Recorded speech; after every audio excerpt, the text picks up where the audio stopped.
అసలు ఈ గవర్నమెంట్ ఉన్నదా లేదా, ఇలా బాధ్యతగా ఈడేమన్నా అయితే గిట్లా. ఇప్పుడు గురుకులం గురించి చెప్పారు, దీనికి ఫైనాన్షియల్ అసిస్టెన్స్ ఇవ్వాలి. ఎవరు ఇవ్వాలి? సెక్రటరీ, ఫైనాన్స్ సెక్రటరీ గారు ఇవ్వాలి. ఎక్కడున్నారు ఫైనాన్స్ సెక్రటరీ గారు? అమెరికాలో ఉన్నారు.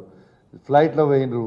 ఇలా జుమ్మని తీసుకొని పోయి మంచిగా ఇట్లా ఎగురుకుంటా జుమ్మని పోయి మన ముఖ్యమంత్రి గారు, చీఫ్ సెక్రటరీ గారు, ఫైనాన్స్ సెక్రటరీ గారు పోయి అమెరికాలో ఉన్నారు.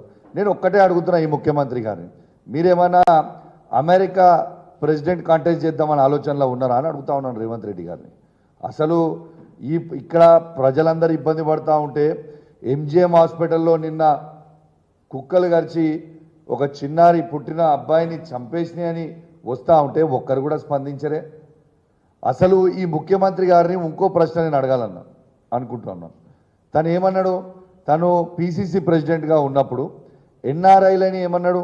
నాన్ రిలయబుల్ ఇండియన్స్ అన్నాడు. మరి అదే ఎన్ఆర్ఐల దగ్గరికి ఎలా పోయినావు కదా నువ్వు? మరి వాళ్ళు నాన్ రిలయబుల్ ఇండియన్సేనా?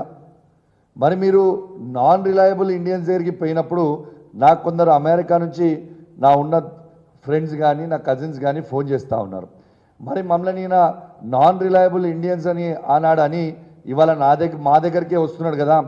మరి ఈ రేవంత్ రెడ్డి గారైన నాన్ రిలయబుల్ ఇండియన్ని మేమెట్లా నమ్మి పెట్టుబడులు పెట్టాలి అని ఇవాళ అమెరికాలో ఇదొక పెద్ద చర్చ అయిపోయిందని చెప్పి సందర్భంగా తెలియజేస్తా ఉన్నాను.